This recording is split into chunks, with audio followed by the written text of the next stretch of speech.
Hello everyone, and welcome back to another rousing lecture in microbiology. So in today's session we are going to talk about microbial genetics. Much of what we discuss you will probably be very familiar with if, once again, you've had an introductory biology class or you very recently have taken an introductory biology class, because genetics, the basics of it, is pretty much the same thing. So as we've always done, here are some of the learning objectives and the corresponding pages in your textbook, the Bauman textbook, and this is the 5th edition of the textbook. And these are some of the topics, or actually all the topics that we are going to cover. So first things first, before we even talk about microbial genetics, let's have a little brief discussion on exactly what is genetics. So remember, for my courses, for students that are taking my class, that these terms, the terminology, they're excellent questions for fill in the blank. So genetics is the study of inheritance and inheritable traits that are expressed as an organism's genetic material.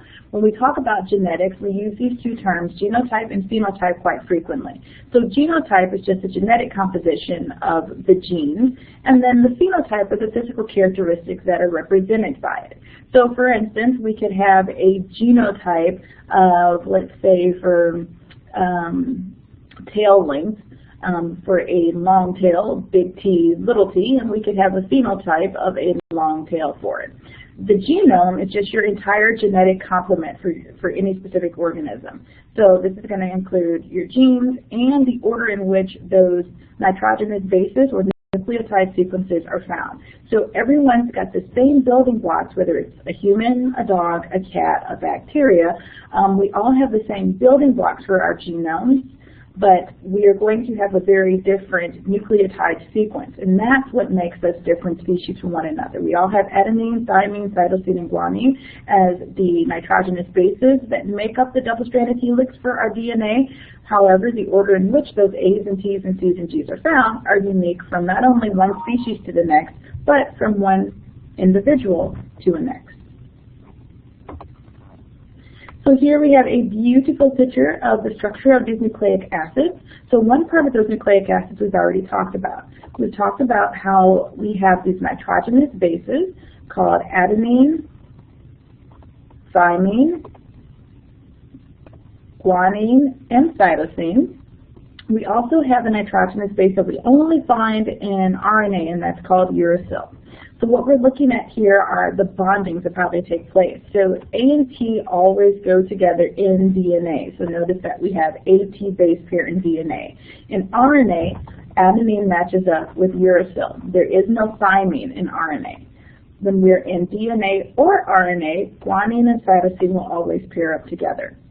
The other part of these nucleic acids is that you have this 5-carbon sugar, and we call it a 5-carbon sugar because at each one of these points, that's where we would say that a carbon exists, and this is a pentose or a pentagon shape. So there are 5 carbons in this pentose, ends with OSE, so that makes it a sugar. So we have this 5-carbon sugar on each one of these nitrogenous bases, and then we also have the bonding that happens, the hydrogen bond that helps them to be hooked in together. So we have our 5-carbon sugar and our nitrogenous base, and if we were hooking this along to make a chain of DNA, then we also have a phosphate group, which isn't shown in this picture. But here we do have our phosphate group. So notice that we have our phosphate group, our PO4- that's going to be attached to each of the nitrogenous bases. Whether it's guanine, thymine, or cytosine, we have that phosphate group. In the blue part of this ribbon, that's the backbone of our nucleic acid, our backbone of our DNA, since that's what we're looking at here. And the backbone is always going to be alternating units of sugar, phosphate, sugar, phosphate, sugar, phosphate, sugar, phosphate. The strands of the DNA are said to run anti-parallel from one another. So what it means is that they're going to run kind of upside down, if you will. And the way that we look at the polarity of the DNA strand is that we're looking at the attachment by which the phosphate group is attached to the carbon on the sugar. So we're going to have the DNA strand runs, one end goes 5' to 3', then the corresponding end, the antiparallel strand, will go 3' to 5'. So you're probably asking yourself, well, what on earth do these primes mean? So what that means is that the phosphate group on the 5' end is going to attach to the 5th carbon. So the phosphate group attaches to the 5th carbon, hence we call it 5'.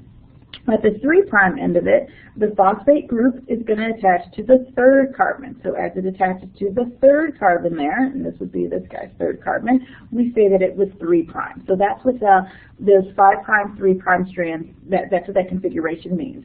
Now that's important to remember, because when we start to talk about replication and we start to talk about DNA repair, and we go into transcription and translation, there's only a certain way or direction in which certain transcription factors will run. So strands run antiparallel to one another, 5' to, so one end is 5' to 3', the other end is 3' to 5'. So it's almost like they run upside down from one another. So if we look at our pentose sugars, it looks like, this is right side up. If this is right side up, and this one is the upside down. So the structure of prokaryotic genomes, the main portion of their DNA, and they have associated proteins and RNA, much like you have these same nucleic acids of DNA, RNA. Prokaryotic cells are considered to be haploid. So what that means is that they just have a single chromosome copy. Keep in mind that bacteria, prokaryotic cells, reproduce via binary fission. So they're asexual creatures. They don't have to have a set of chromosomes come from mom and a set of chromosomes come from dad. They just have one set, so they're considered to be haploid. The typical prokaryotic chromosome is a circular molecule of DNA, and remember, they don't have a nucleus, but they have that genetic material in the nucleoid region. Plasmids are directly related to this understanding of prokaryotic genetic material, in that most other organisms, specifically eukaryotic organisms, don't have these plasmids. And it's just a small molecule of DNA that can replicate all by itself, completely independent. This small self-replicating DNA is not required for normal metabolism, growth, or reproduction. So it's a little bit different. It's not the only type of genetic material that we find in a prokaryotic cell or in a bacteria, but it is another aspect that will allow for the genetic material to just kind of self-replicating. Now, having this plasmid can give you a couple of advantages. We have plasmids for fertility factors. We have plasmids for resistance factors, so that if this particular type of bacteria is resistant to one certain antibiotic or another, then that plasmid can be transferred to another bacteria in one of the 3 ways that we'll talk about. Typically conjugation transfers that bacterial information. Bacteriocin factors or virulence plasmids. So these plasmids can allow for the bacteria to survive and to inherit, if you will, through what we consider horizontal gene transfer, various different traits that would make it better suited for the environment. Most notably, the ability to inherit plasmids that would make it resistant to certain types of antibiotics. For eukaryotic genomes, they typically have more than one chromosome per cell. The chromosomes are linear, and they're going to be sequestered or just found in the nucleus. They're not kind of just floating all over like we saw with the prokaryotic nucleoid region. Eukaryotic cells, unlike prokaryotic cells, are diploid. That means there are 2 copies of the chromosome. So the way you've probably heard it talked about before is that you have one from mom and one from dad. So here is just a neat little chart that's in your textbook in Chapter 7 that talks about the differences between bacteria, archaea, and eukarya as it refers to the number of chromosomes, whether or not they have plasmids, the type of nucleic acids that they would have, where that DNA would be found, and if histones are present. Notice for bacteria, there are no histones present, but for both archaea and eukarya, they do have these histones. Histones are just these proteins that will attach to the DNA, and it helps with the coiling of it and keeping it nice and tight on there. Notice, however, that for all of them, you have linear or circular double-stranded DNA. That's what that DS stands for.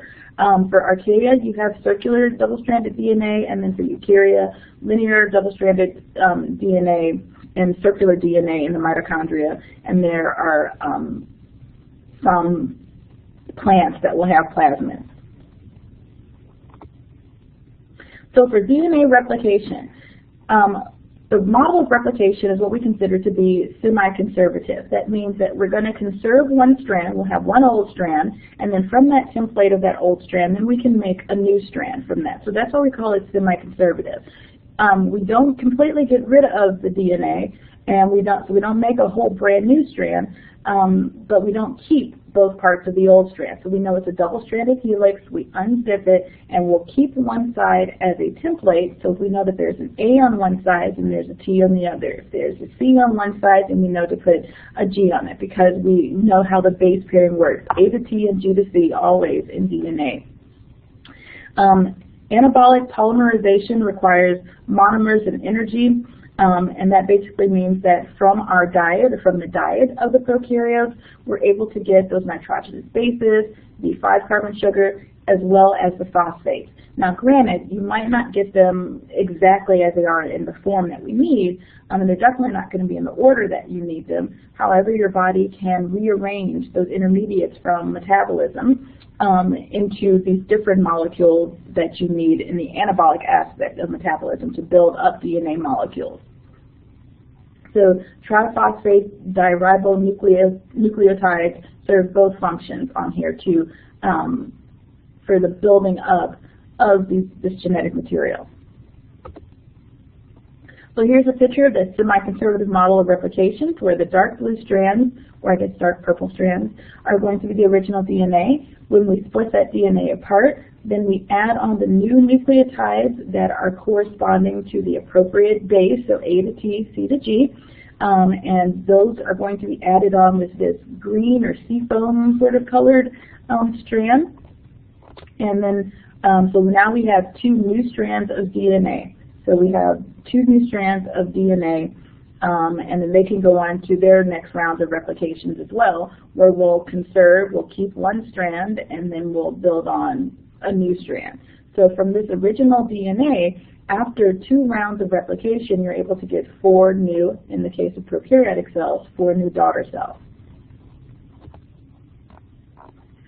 So here's just another picture of a bigger picture of the building blocks that we use, that we can use to help build this genetic material. We have guanine as the base, we have deoxyribose as our sugar on here, and then we have this triphosphate on there. So this is guanosine, triphosphate, deoxyribonucleotide, and what we can use the energy in these high bonded phosphate groups, because they're negatively charged and they rather repel against one another. So there's a lot of energy that's stored between that second and third phosphate group.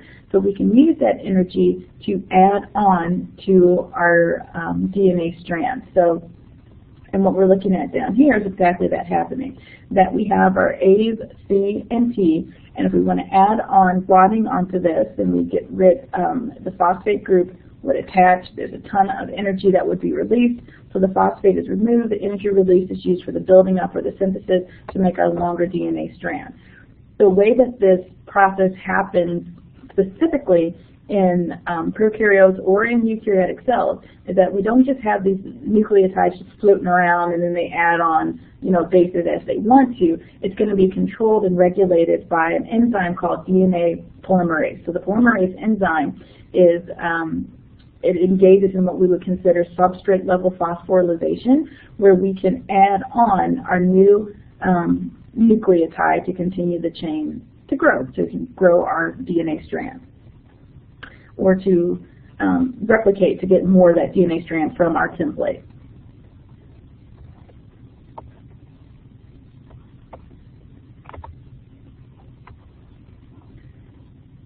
So the initial DNA process and DNA replication, important things to remember, so I'm going to pull out my old highlighter here, is that bacterial DNA replication has an origin.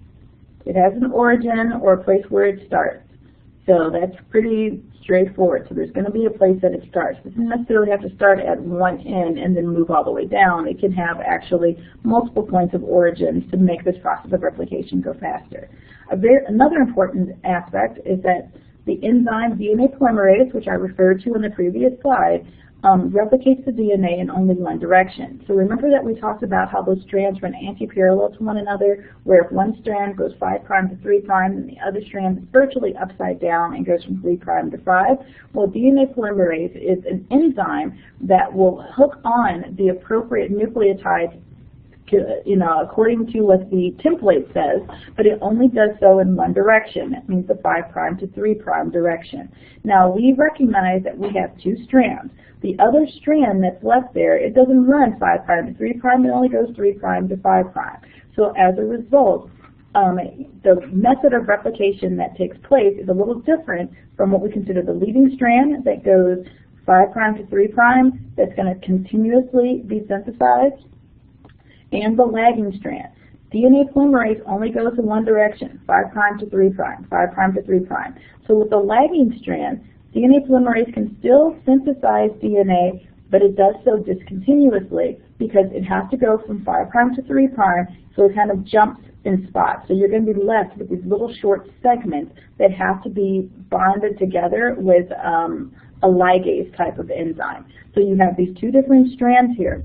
The leading strand, which is simultaneously or synthesized continuously, goes from 5' to 3', so DNA polymerase just rides along that little track. Whereas the lagging strand, you're going to be left with what are called Okazaki fragments, will only go 5' to 3', and it's just little short segments that are left there. So we've said that that lagging strand is synthesized discontinuously. And here is a beautiful picture of that. So we have our, let's pull the pointer out. We have our polymerase, DNA polymerase 3 to be exact, and then we have our strands, our strand that goes 5' to 3', and then we have our strand that goes 3' to 5'. And notice that our DNA polymerase, it can continuously add on to our strand that will go 5' to 3', whereas on the other strand of it, our lagging strand, it has to go in little short segments. So there are little gaps in between them that will be bound together later on with a different enzyme. So between these two, I'm just going to let you guys look at the picture and tell me which one of these two are going to be our leading strand and our lagging strand. And how do we know that? So is it strand A, or is it going to be strand B? And if you said strand A for your leading strand on here, you're absolutely correct, because we see we're going in our 5' to 3' direction, and notice that the nucleotides are going to be added on there continuously. This little C-shaped molecule is supposed to represent the enzyme DNA polymerase 3. On the lagging strand, it's not highlighted in this one, but down here it is going to be highlighted. We still have to add on the nucleotides in a 3' to 5' direction, so it still has to go in that direction. But because it's not continuously going in just 5' to 3', you're left with these what we call Okazaki fragments that have to be bound in there together with the help of different ligase enzymes.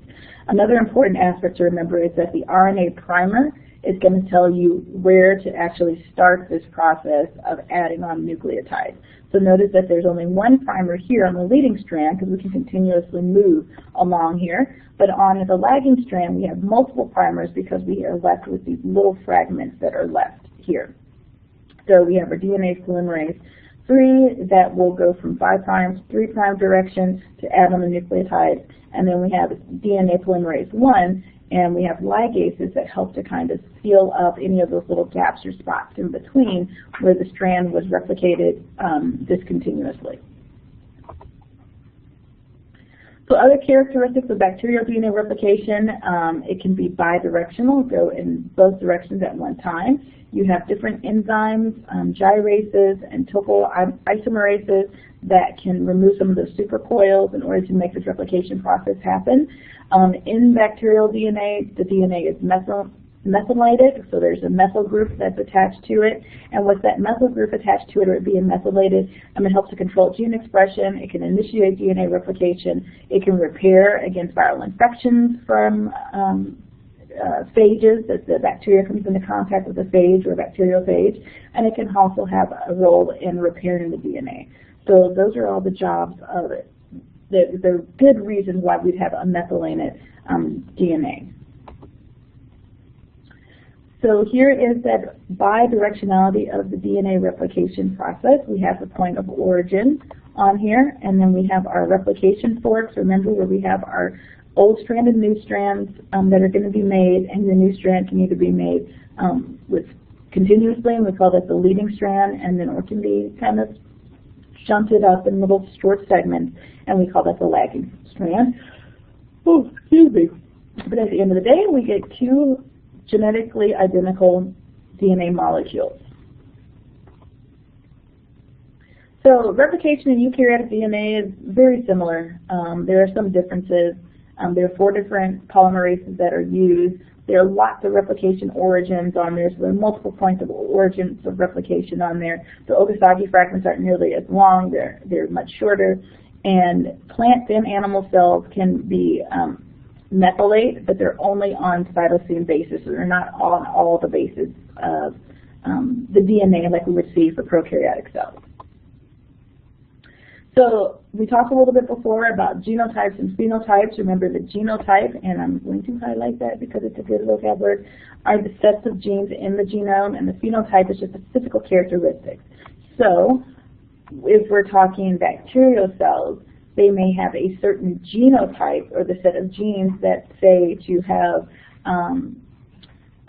be Lophotrixis or have a tuft of flagella, but the physical representation of that is a tuft of flagella, that there are genes that will code for a tuft of flagella. Transferring of genetic information, there are 2 broad categories of transfer genetic information that we can have. We can have what is considered a horizontal transfer of genetic information, or we can have a vertical transfer. In horizontal transfer of genetic information, that means that we're going to transfer that information within that same generation. So for bacteria, remember they're asexual. So there are different ways that they can transfer information, whether it's through conjugation, transformation, or transduction, that you can, as a bacteria, give and receive genetic information within that same generation. With a vertical gene transfer, vertical gene transfers are going to be where we have a progenitor cell, we have a mama or a daddy cell, if you will, and then it has progeny, or it has offspring, or daughter cells. Part of that vertical gene transfer is going to require the process of building proteins. And that process of building proteins requires transcription and translation to take place. In transcription, the information from the DNA will be copied as RNA, and in translation, we're going to translate from the sequence or language of nucleic acids to the language of amino acids, and amino acids build up these proteins. This understanding of transcription and translation, or protein synthesis, is what we consider the central dogma of genetics. So the DNA is transcribed into RNA, specifically messenger RNA, but then we get some transfer RNA in there and ribosome RNA to do its job and help with the translation to go from this language of nucleotides, or DNAs and RNAs, into polypeptides, also known as proteins. So we're going to talk at length about transcription and translation and how that process happens in prokaryotic cells at the foremost, and then just a little bit of a review of how it happens in eukaryotic cells. So we go from DNA to RNA to protein. So we understand that if on one side is A pairs with T and C pairs with G, in this process of transcription, we are going to do the same thing as if we were making a new strand of DNA, except this time we're going to put it into a different format, if you will. So a great analogy I like to use is that I was always one of those people that I worked tons of different types of jobs because I just didn't know exactly what I wanted to do. And I would try almost anything at least once. And if I didn't like it, I wasn't afraid to quit. So at one point in time, I had the job as a transcriptionist. And as a transcriptionist, I would just sit and listen to the headphones of a physician's orders. And I would just type those orders up. Now, in typing those orders up, did I change anything the physician said? Absolutely not. I would continue to listen, and I would continue to do and type up what the physician said without changing it or altering it all.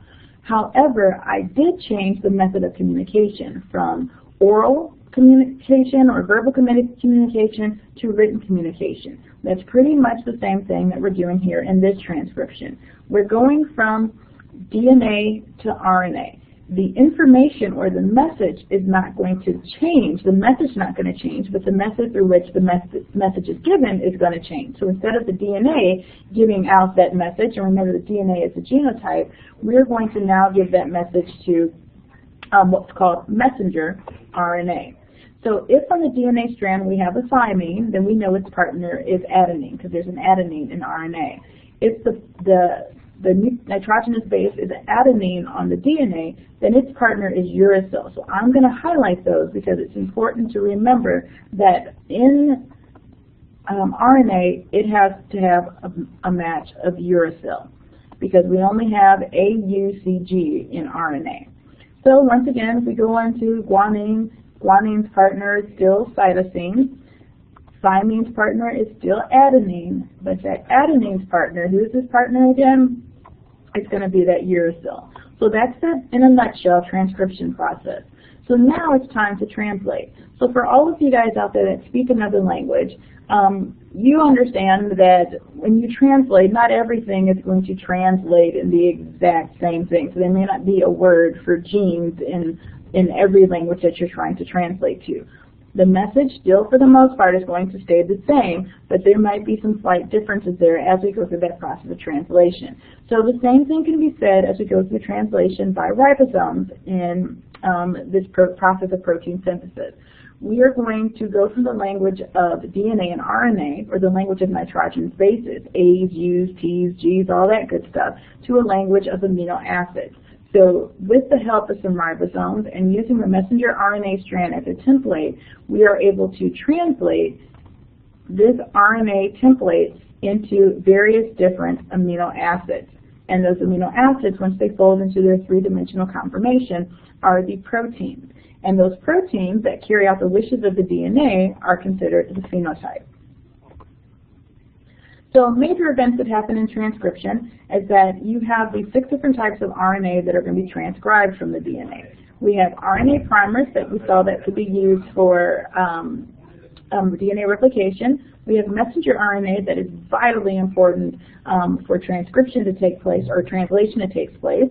And then we have ribosomal RNA, which helps to hold the whole complex together between the messenger RNA and the transfer RNA, which will hold the anticodon as well as the amino acids.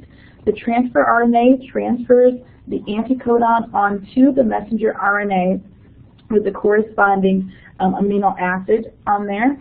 Codons, I didn't really talk about them a whole lot yet, but codons are just 3-letter sequences, so AUU would be a codon, CAU would be a codon. So those are just 3-letter sequences on the messenger RNA strand. The transfer RNA strand will carry the anticodon. And then we have regulatory RNA and ribozymes. But for the most part, the big ones that we'll talk about are the messenger RNA, ribosomal RNA, and transfer RNA.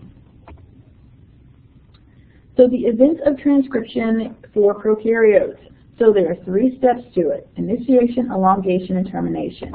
In the initiation sequence, we're going to be at the promoter sequence, and at the promoter sequence, the RNA polymerase is going to recognize that this is the start factor, and that start factor is going to be signaled with this sigma factor.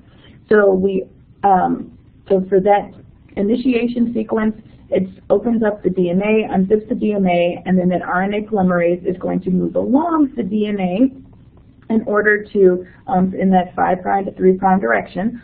It's going to move it's going to move along the DNA strand to make the messenger RNA.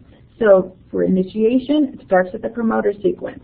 Elongation is a continual addition of nitrogenous bases. So if there's a T on the DNA, an A on the messenger RNA, if there's a U on an A on the DNA, then it'll be a U on the messenger RNA. If it's a C on the DNA, it'll be a G on the messenger RNA, and so forth.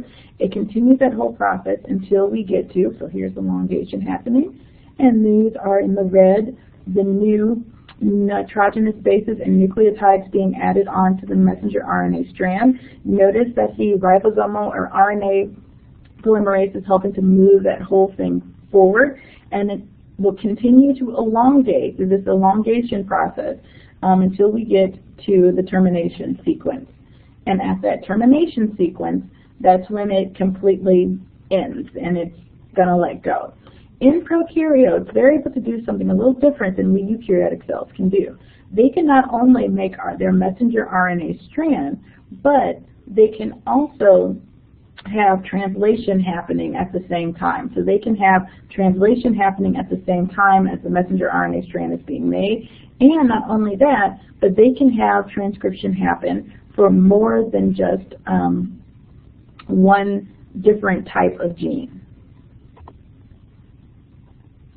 So then once we get to the termination sequence, then we have a new RNA transcript has been released at this point. So the new RNA transcript, this new messenger RNA, can now go on and be translated. But remember, for prokaryotic cells, we can have translation happening at the same time. Now for illustrative purposes, your book has kind of separated them out just so that you can see specifically what happens in translation and what happens in transcription. So some differences between transcription and translation in eukaryotic cells and prokaryotic cells, I'm going to pull out my highlighter for this, is that for RNA transcription occurs in the nucleus of eukaryotic cells. Transcription also can occur in the mitochondria and the chloroplast because remember they have their own genetic material. There are 3 types of nuclear RNA polymerases. There are lots of different transcription factors. And then at the end of messenger RNA processing, you have to have splicing that takes place where you have introns and exons. You have the introns that are spliced out and the exons will be bound together and they'll leave out of the nucleus. You have a poly A tail that's on there, and you also have capping. So there's a little bit more processing that happens to the messenger RNA strand that's made in eukaryotic cells where there's not that same processing that happens in prokaryotic cells. So that's one of the reasons that transcription and translation can happen simultaneously in prokaryotes where it does not happen simultaneously in eukaryotes because there's this post-transcriptional modification that needs to take place. And all of these things that are highlighted below here is that those are those post-transcriptional modifications. So here's a picture of that where we had our introns and our exons that are going to be sliced out. The introns are the non-coding portions of the DNA or the DNA template in the subsequent messenger RNA strand. So those are going to be cut out. The exons will be spliced together. Here's that poly A tail that we talked about. And then we have the cap on here. So there's our little cap. And that cap is going to denote the initiation sequence for translation to take place. So it will leave out of one of the nuclear pores, and here is our post-transcriptional modified messenger RNA strand that will then be translated. So translation is the process of going from the nitrogenous base language, A's, T's, C's, and U's, or specifically since we're talking RNA, A's and U's, G's and C's, to now we're going to talk about to the polypeptide or amino acid language of it. So in order to do that, we now recognize that on the messenger RNA strand, we have these codons. Remember, every 3 letters is considered a codon. That codon on the messenger RNA strand is the code for a specific amino acid. For all living organisms on the planet, we have identified all living things to consist of proteins that are made from the same set of 20 amino acids. So that's not only true for you, your dog, your cat, but it's in the plants, but it's also true for the bacteria, the prokaryotes that we are working with here in class. So on the messenger RNA strand, just to repeat again, the messenger RNA strand has the codons, and codons are 3-letter sequences. So AUA is a codon, CCC is a codon. Those are found in the messenger RNA strand. The transfer RNA is going to transfer the anticodon. So let's say that we're talking AAA as the codon. The anticodon would be UUU. And then attached to the transfer RNA on one end is the anticodon, but on the other end is the corresponding amino acid. So that corresponding amino acid is going to be for the codon of AAA, because that was what was on the messenger RNA strand. So to make this make a little bit more sense, I'm going to go ahead and draw this out, which I should have done at the beginning. So on our messenger RNA strand, we'll do this one. We'll do U. We'll do, I don't know what that is. Okay. A, C, A, and you know what? Let's do this way and start with AUG. So this is our messenger RNA strand. And yes, I know this writing looks horrible. All right, so that's our messenger RNA strand. So our transfer RNA is going to have an amino acid that corresponds to the codon on the messenger RNA strand. So this is our tRNA that I've drawn over here. So on one end is the amino acid. So right there at the top, that's our amino acid. That's going to correspond to each of these different codons. And then on the bottom portion of it, we're going to have the anticodon. So if this is specific transfer RNA molecule for AUG, then the anti of that would be UAC. So that would be the anticodon that's held on here.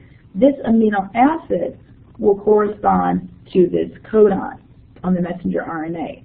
So when we look for AUG, we notice that AUG is the start codon. So AUG can be the start codon, or it can also be methionine. So it's that very first amino acid that's going to be on there. That is the promotion or the initiation of translation. So just as we had initiation, elongation, and termination in translation or transcription, we'll also have the initiation, elongation, and termination in translation as well. So they have those in transcription and translation. So this amino acid of, the start amino acid or methionine will be at this first portion of the messenger RNA. For our next one, UUU, we'll have to find its corresponding amino acid on here. The way that we read this chart is that we have the first nucleotides are going to be found over here.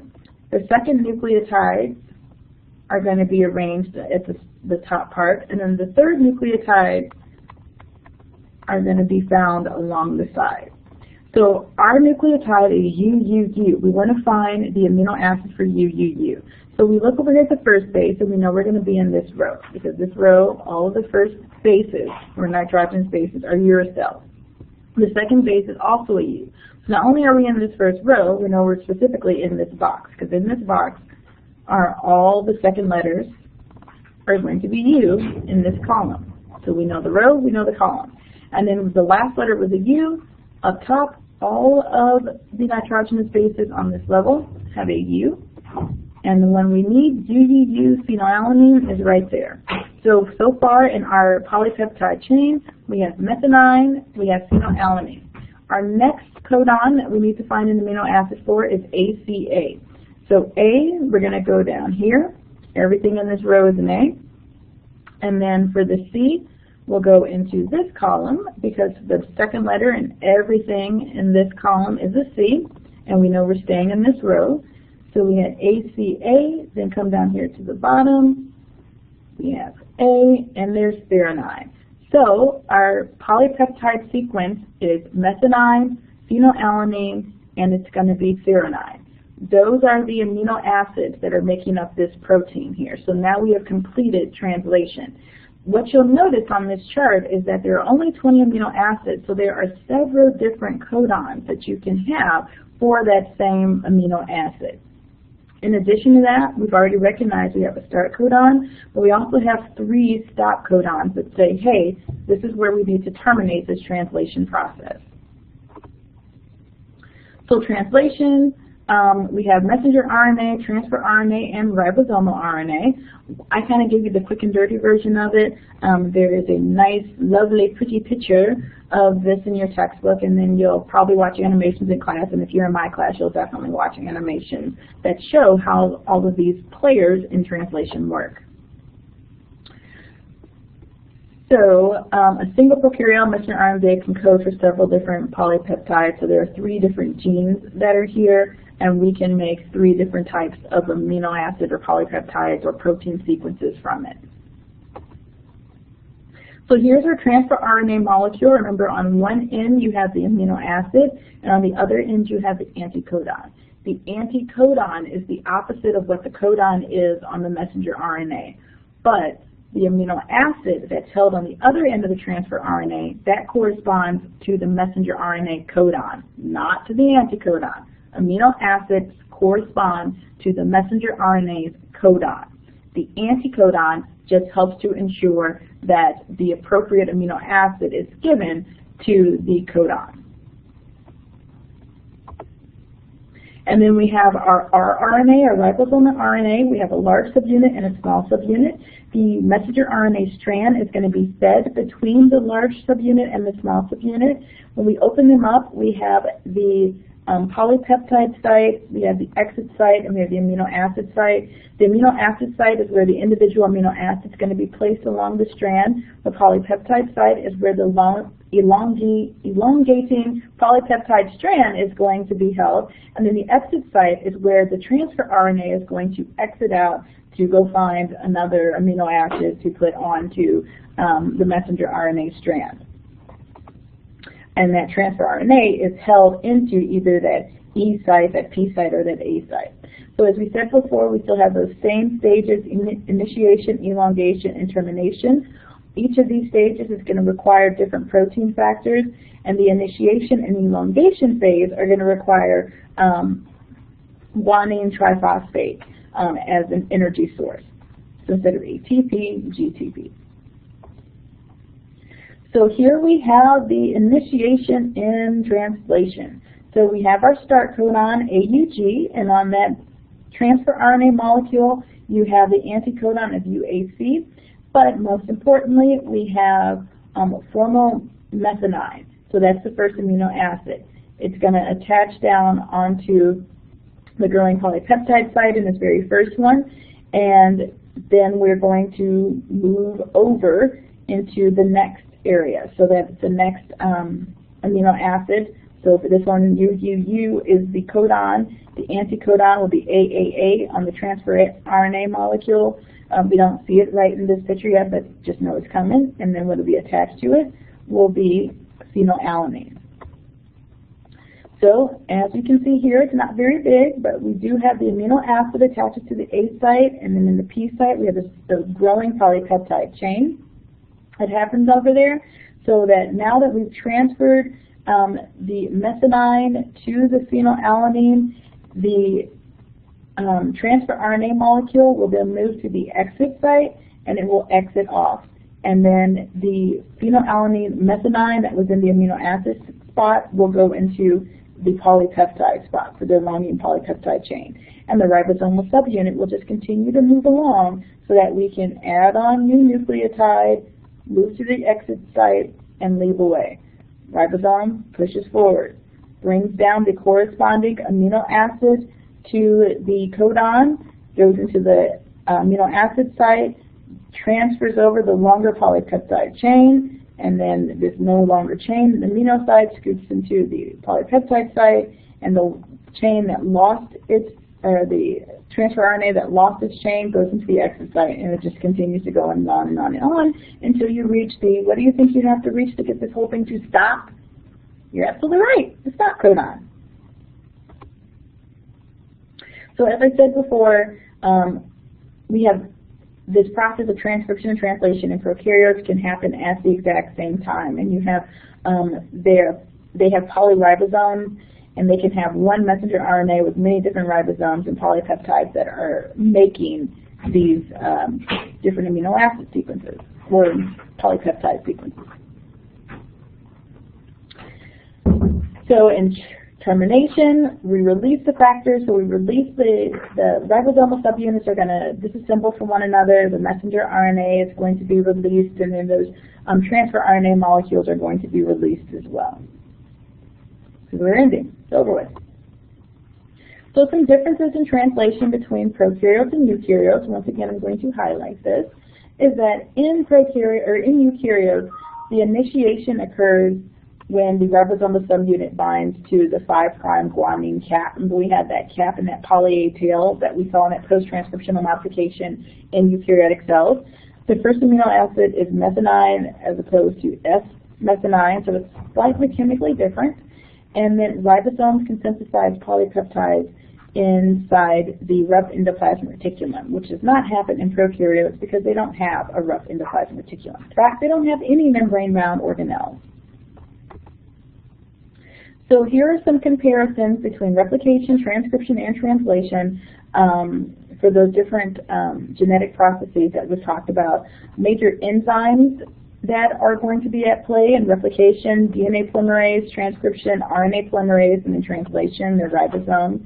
What is the template that's used to make these different processes happen? What is the start site? Where does it terminate? Where does the process happen in prokaryotes and eukaryotes? There's a difference between them. What is the outcome of the process of replication, transcription, or translation? What energy type what energy source is used there, and in what direction will this process go? So this is a really good, in fact, any of these tables that I take the time to put into your notes, it's really good to make sure that you know the information on those tables, because it will not only help you to answer the right questions about replication, but it also helps you to compare and contrast those 3 different processes and see how they relate to one another, or how they're different in either prokaryotes or eukaryotic cells. So I definitely, let's put a sunburst here, would take the time to understand, learn, and heck, I'll just go ahead and say it, memorize this table, so that just to make sure that you can answer questions off of it, if that makes any sense. So if making flashcards off the table will help you, then definitely do that. This chapter is a pretty long one, and there's a lot of information. A lot of it is review, but some of it can be new, or some of it can be information that you've just forgotten. So regulation of gene expression. Keep in mind that not all genes are expressed all the time. Most genes are expressed all the time, but there are some things that don't have to be expressed all the time. Other genes are only going to be transcribed and translated when the cells actually need them. And by doing this, you're able to conserve some energy, because if you don't really have this molecule to break down, or you don't need to build this molecule up, then it's kind of a waste of time to spend your energy in having these proteins that are made that you don't actually have a need for right now. So it's energetically expensive to make molecules that you don't necessarily need right away. Regulation of polypeptide synthesis can halt translation, or it can stop translation directly. For prokaryotic cells, we use these terms, or we use operons as a real method of gene regulation on here. So we have these operons that can be inducible operons, that the presence of a certain molecule can turn that operon off, or we have operons that can be repressible operons, where the accumulation of a molecule or a product that's present will actually turn that sequence off. So what that means in a nutshell is that if something is there that requires that we translate and transcribe a particular type of genes, we can turn on that function and have those genes, those proteins made, because we have this molecule that's there that needs to be worked on. If that molecule is not there, then we can turn this process, off. We don't have to have it working because there's no need for it. Conversely, we can have a process that's ongoing, and because we need to make a particular molecule as a prokaryotic cell, but once we've had enough of it, then we can turn it off.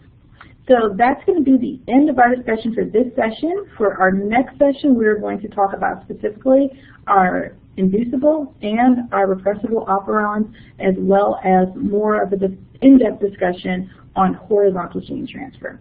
I hope you found this discussion as amazing as I found it, and as useful to your studies. And I'll see you all in the next one.